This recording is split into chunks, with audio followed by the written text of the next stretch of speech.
Good evening, televiewers. Welcome to the 6 p.m. primetime newscast on Equinox Television. In our top stories, Human Rights Watch Director for Central Africa says kidnappings and abuse of civilians in the two English-speaking regions of the country will have little effect in the resolution of the Anglophone crisis, or equally to address the grievances raised by Anglophones.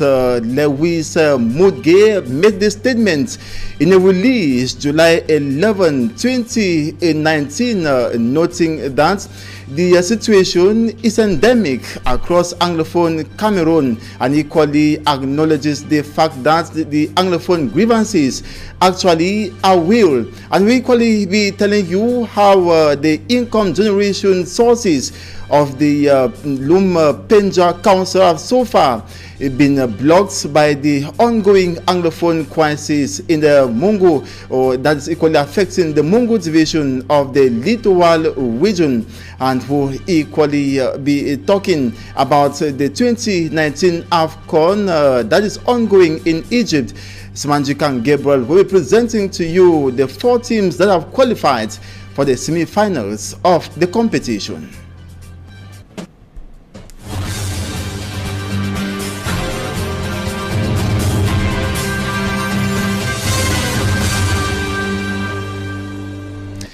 Good evening to you once more, viewers. Thanks for joining us in this edition of the 6 p.m. primetime newscast on Equinox Television. Human Rights Watch Director for Central Africa has admitted the fact that Anglophone grievances are real, but regrets the fact that kidnappings and abuse of civilians in the two English-speaking regions of the country will have very little effect in the address of the grievances raised by Anglophones. In a release Thursday, July 11, 2019, Lewis Mudge qualifies these acts as endemic in the northwest and southwest regions of Cameroon. More in this report. Lewis Mudge, Human Rights Watch Director for Central Africa, in the release Thursday, July 11, 2019, admitted that the grievances expressed by Anglophone groups over political marginalization and lack of recognition of their cultural identity are real. He regrets the fact that the kidnappings and civilian abuses would do little to address these Anglophone grievances. Since 2017, he notes, armed separatists in the northwest and southwest regions have kidnapped hundreds of people, including clergies, teachers, students, and politicians like Social Democratic Front National Chairman Nijon Funzi several times, amid growing calls for the Anglophone regions to secede. The Human Rights Watch Director for Central Africa adds, separatists pretend to be protecting the Anglophone people, whereas they are abusing them. Lewis Mudge cited the case of Nijon Funzi, who was picked up from his home by armed men known to be separatist fighters on June 28, 2019, and had him well beaten. He indicates that the attack was only the latest in a litany of abuses implicating armed separatists in Cameroon's English-speaking regions. Still unveiling abuses caused, Lewis Mudge says, 3 days before Nijon Fundi's second abduction in 2 months, armed fighters abducted and released another high-profile religious figure, Cornelius Fontem Eswa, the Archbishop of Bamenda. According to Lewis, since late 2016, violence has gripped Anglophone Cameroon, claiming the lives of about 20,000 persons and forcing 500,000 to flee their homes to seek refuge in other French regions, Forest, and neighboring Nigeria. I will now take you to Penja, or Njombe Penja, that's in the Mungu division of the Littoral region, where councillors are complaining of the fact that they have been unable to realize earmarked projects For this year, they're blaming it on the Anglophone crisis, which has so far blocked income generation sources, and equally payments of taxes have not been able to enter the coffers of the council. Meantime, the councillors and the Lord Mayor are hoping to ensure that taxes are raised in order to realize these projects that are still pending. More with Hemine Luga. With the Anglophone crisis ranging on, diverse sectors and areas are affected by the upheavals. Among these areas are neighboring cities to the crisis hit zones. A proper example being Jombe Penja, found in the Mungo division of the Lisra region, sharing its borders to the south by the Banga municipality, which on its part is neighboring to the southwest region's town of Kumba. Covering a surface area of 260 kilometers square with a growing population, Kahak Jean-Pierre, mayor of the area, worries about the welfare of his people. A somewhat development in client pressure, which at this stage of the fiscal year seems not to identify good yields. According to the Council's Municipal Evaluatory Session, this is due to the socio-political crisis rocking the northwest and southwest regions, and being close to the southwest region, the councillors have it is financially negatively impacted with the poor payment of taxes. The crisis in the northwest and the southwest has really affected this our council. You know, we are a border council with the southwest. Our taxes were not really recovered this year very well because it was very difficult for our businessmen to travel, to go out, maybe buy their goods and then come back and sell so that they can pay their taxes, to let them pay their taxes. And this is the problem they were laying to us, and we could not force them. So in the nutshell, the crisis has really affected the council income. Remarks made by the Lord Mayor Nkahak Jean-Pierre of Jombe Penja reassures fruitful realizations in the future with the extension of mandates, realizations which will reboot the council and enable it to catch up with pending projects. And the release of over 40 CRM prisoners at the Yaoundé Central Prison today, July 12, 2019, was preceded by hostility. The liberated CRM militants have gone rowdy, demanding first and foremost the liberation of their leader, Professor Maurice Kamto, and his closest collaborators, that they will not abandon the other political prisoners in prison under any circumstances. They also said that the special group of the police unit in Yaoundé will be called to dislodge them, and that the government stands on the resolution of the European Parliament was equally very harsh, and this move to free the arrested CRM leaders detained since January happens months after the European Union's scathing criticism of the Cameroonian government's belligerent stance after the resolution of the European Parliament, while believing the regime has been in an untenable position. The CRM remains adamant to follow its course serenely to the African Union. And now, back here in the nation's economic capital, Douala, the Lord Mayor of the Douala 3 municipality has waged war against urban disorder in his municipality. He recently visited the Ndokpasi markets where traders have crowded the roads to carry out their business activities, whereas a new market have been constructed for them to occupy their various sheds. Immaculate Fogwe visited the markets and compiled this report. The high rate of urban disorder in Cameroon at the newly built Ndokbasi market has now become a source of conflict between traders and the administration. This market, barely 3 years old, is yet to be fully occupied by traders. But paradoxically, traders could be seen along the corridors, with some going as far as occupying the main road, distorting the circulation of vehicles. Job Teofil Kwapnang, mayor of the Douala 3 municipality, says his visit to the market is aimed at installing order. My My reason for being here is to familiarize myself with the traders, which I have not seen for a long time. I am equally here to bring order in the market. People have haphazardly occupied stores, with some selling along the corridors, while some stores are still vacant. We have provided enough stores so people can effectively and orderly exercise their economic activities in the Dogbasi market. The traders on their part have complained that the lone staircase is not sufficient for the circulation of persons. The stairs we are using is small for the whole market. Being one of the first traders to have occupied a store makes me have a mastery of the area.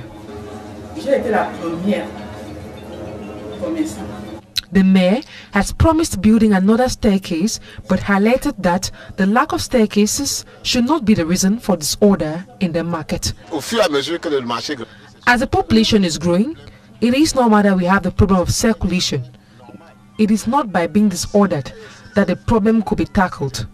We have government engineers who are responsible for that. We are going to look into the issue as soon as possible. The problem of urban disorder is a common phenomenon in most towns and cities across Cameroon, and authorities have always had it hard fighting urban disorder. And now a second batch of trainees from the Yaoundé Military Academy have graduated. The second batch, according to officials, were trained on how to detect improvised explosive devices and equally how to deactivate them. And some of the trainees say they had enough practical and theoretical knowledge to help them work effectively in the field.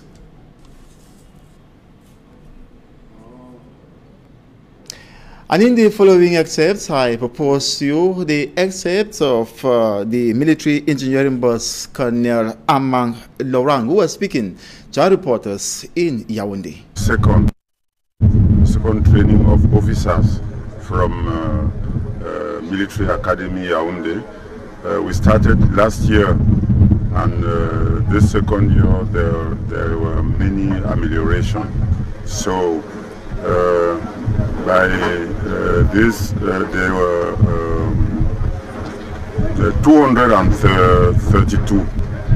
So we have trained them to recognize improvised explosive device, to destroy them, and therefore they have been trained to be advisor in headquarters when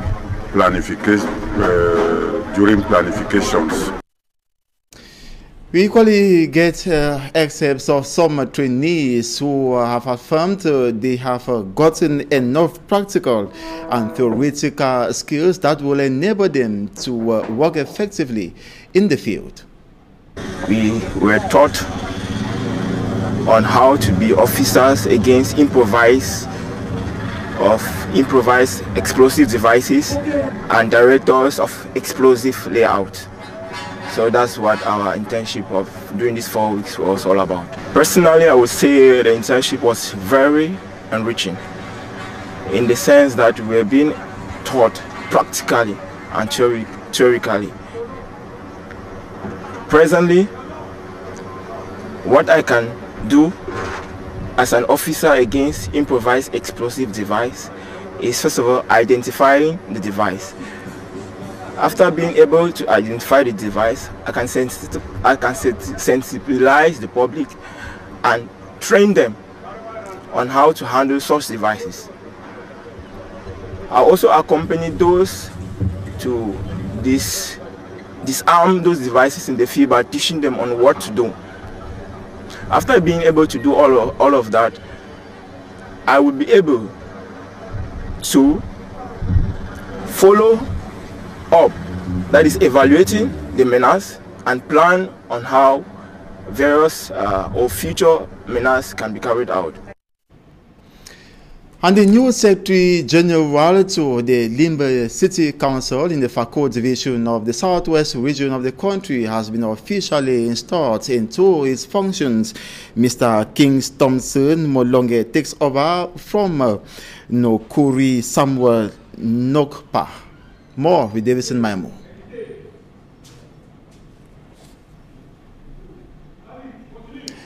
We'll be talking about this story. That's the Secretary General of the Limbe City Council in the Fako division of the southwest region of the country, who has been installed into his function, and Mr. King Thompson Molonge takes over from Mr. Nokuri Samuel Nokpa. Davidson Maimo.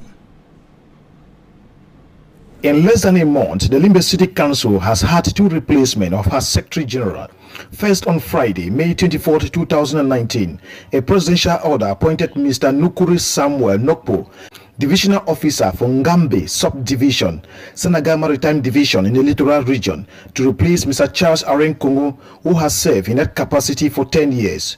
His appointment, just as that of some other divisional officers appointed to same capacity, was highly criticized by some political pundits who saw it as government gatekeeping in city councils at a time when the nation is advocating for the speed up of digitalization process.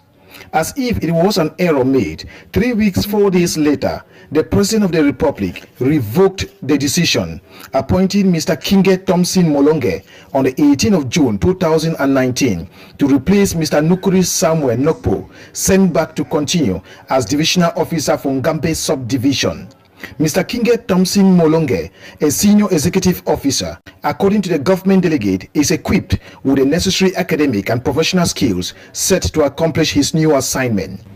The Limbe municipality is a challenging city with very high expectations.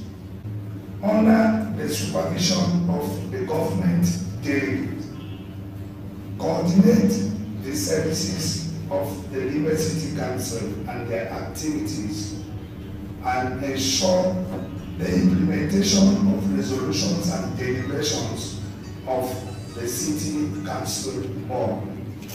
Mr. Kinge Thompson promised to deliver his best as a new Secretary General for the growth of the city of Limbe. I want to thank the head of state, His Excellency President Bob, for the confidence he has on me.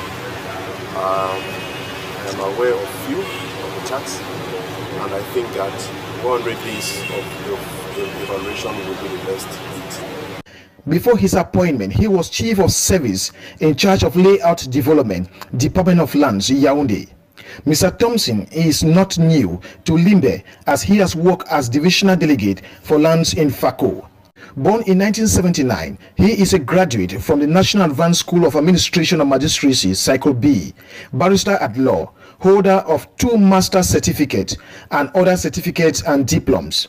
He is married and a father of 4. And now in sports, the African Nations Cup ongoing in Egypt is on a 48-hour break, and that will be after the quarterfinal matches that played yesterday, and the semi-final that comes up this weekend will see West African nations locking horns against North African countries. Simanjikan Gabriel tells us more. Nigeria, Algeria, Senegal and Tunisia are the last 4 teams left in Egypt out of the 24 teams that started the African Nations Cup last June 16. These countries picked up their qualification tickets after putting up a great resistance against their opponents at the quarterfinal phase of the competition, which ended on Thursday. If Tunisia had an easy ride over debutant Madagascar, hitting them 3-0, it was not same with Algeria, that had to go through a penalty shootout to push out the Elephants of Ivory Coast 4-3. The Teranga Lions of Senegal had stiff resistance against Benin, but finally ended up eliminating them with a slim 1-0 victory. Meanwhile, the Super Eagles of Nigeria had to fight with their last blood to overcome Bafana of South Africa 2-1. Among the 4 teams at the semi-finals, it's only Senegal that has never won the continental title. Nigeria has 3 titles to itself, while Algeria and Tunisia all have won the cup once. The Super Eagles of Nigeria are the most experienced in terms of their appearance at the semi-final stage of the competition. Nigeria will be at its 15th semi-final game in an African Cup of Nations on Sunday. Tunisia and Algeria are at their 5th semi-finals, and Senegal just their 2nd in the history of the African Nations Cup. After 48 matches played in the tournament, 96 goals have been scored, giving us an average of 2 goals per match. The semi-finals will also be an opportunity for the top goal scorers to add to their tally. For now, Ojo Igalo of Nigeria, Sadio Mane of Senegal, and Adam Ounas of Algeria all count 3 goals each. The lone possibility now left in the competition is that the finals of the African Nations Cup 2019 will either be an all West African or North African affair, and it could be a battle between West and North Africa's football perennial power blocks. And it should be noted that the semi-final matches will be played on Sunday, with Senegal to take on Tunisia at 5 p.m. Meantime, Nigeria will lock horns with Algeria. That match will play at 8 p.m. Up next is Talking Point.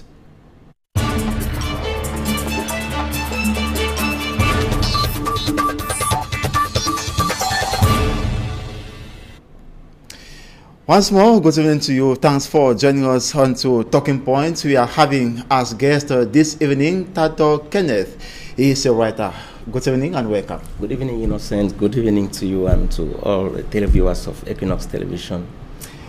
You a writer, and there is this book, not just a book that you've so far published, but this one is so important because it's talking about conflicts in marital homes and equally how they can be better managed by the couples.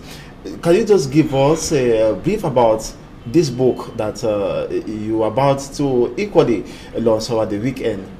Thank you very much, Innocent. I began to reflect recently. This is the 3rd publication I'm coming out with. I began to reflect recently that at the macro level as a country, this conflict issue has already dealt a very hard blow on us. And if at micro level we still have a lot of conflicts as we see today in homes, there is need for something to be contributed. So I came out with this book to look at how to address the fact that in every social relationship, marriage inclusive, conflict is inevitable. But the conflict in itself is not the problem, but the management of the conflict is what makes the difference. You know, the divorce rate is on the rise. The rate at which family homes are stressed up, in fact, the rate is on the rise. So there is something that has to be done, given that the family is the nucleus of society, the basic unit of society. So there is this great need for the family to be given more attention than what we are having now, both at the level of the church, the government, and what have you. And we have some home problems that are actually spark of conflicts in homes. We can equally cite some of them. We have the fact that maybe this couple will go searching the mobile phone of the other, and maybe some other issues regarding maybe the difficulties the children are facing and poverty and the rest. Have you equally focalized on this particular point? Actually, when you go through this publication, which is titled, I said, Effective Conflict Management in Marital Relationships, you know, I try to X-ray as far as possible those causes, the issues, those factors that cause conflict in marital relationships. And if you want to look at them in broad categories, you can have self-made. There are some of the conflicts that come because the couple, the man and the woman, did not culture themselves well. So conflict breaks out. Some come by virtue of external influence. maybe in-laws, children themselves, as you say, colleagues or something. So that can be another source. Some of the conflict come because the couple does not manage themselves well as far as material and financial issues are concerned. So there are a cross-section of these factors grouped into some of these categories, and all of them they have a relationship to the couple, in that when they don't succeed to manage, be it themselves or pressure from external persons, conflict is bound to not only break out but to escalate and begin to produce the clumsy results we're having in marriages today. And talking about the effective management of these conflicts, do we actually need to go to maybe go visit a counselor, somebody who is going to tell us how we're going to live, or can we blame the couple for maybe compacting or coming together without necessarily undergoing, let me say, a process where they have to understand each other for them to have similar ideas so that they can maybe if there's a problem they can better handle it? Actually, some of the conflict are caused by a poor settlement in marriage. Some people may be a potentially good relationship, they don't follow due process, or people who from the onset were not compatible, they end up marrying. When this happens, the tendency is that the home will be stricken by conflict so often. And the encouragement is always that couples should try to sort themselves out. When there's conflict, they should try to manage it among themselves. The worst case scenario should be what should bring in external influence, like maybe marriage counselors. It should be when they try to handle things themselves and they can't, before a third party should come in. I'm saying so because we have this challenge in which at times maybe little conflict or little differences start coming up. The couple already starts inviting family into it. And the experience has proven that often family is not the objective unit that can be able to intervene in conflict between a couple. So if they can't successfully, as a couple, if you can't successfully sort out conflict, the best thing to do is to look for the intervention of a marriage counselor, somebody who at least has knowledge about the subject matter of marriage and conflict in particular. And I must admit the fact that today in our society, many people are ignorant maybe to consult a counselor. They rather manage it in their own very wide way, as I will put it. Maybe when they have a problem, you find them quarreling or having exchanges even in public without necessarily caring about maybe the integrity of the family and so on. What could equally be the consequence or the ramification of such a scenario in the family? Well, Innocent, before talking about the ramifications or the consequences, I want to indicate that we have our society, especially our African societies, we have a huge problem. And this has to do with ignorance and the inability to evolve in knowledge acquisition. You can bear with me that people don't want to study, people don't want to get themselves armed to know what they're supposed to know. So when ignorance has a toll on a people, the tendency is that they will be actually under bondages. Looking at conflict has a very, in fact, it is such a huge problem to our society today. Because conflict in itself, one of the challenges that conflict is that it has a very huge elasticity. Conflict begins very little and ends up enlarging. That is one challenge we have with conflict. So when it begins and the couple cannot handle it very fast to kill it at the infancy, it will ramify. I'm not talking political issues here, but if you look at the situation we have in our nation today, to my mind, my personal opinion is if things were sorted out early enough, it will not ramify, implant bitterness into people. That is how conflict is for you. So conflict in a home has a lot of elasticity. It begins just little and begins to enlarge.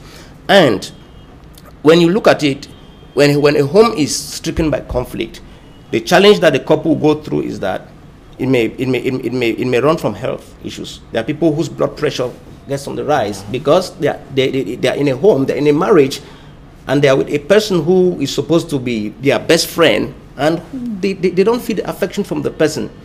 It can also even touch financial issues. I've spoken to a couple where they had a quarrel, and the next thing the woman did is look for something and hit the television, the screen that they bought for about 300,000, 400,000. So the economic ramifications will be there. And you also see children that are brought up in a conflict-stricken environment will not have that balance to be able to integrate socially into the society. That is the truth.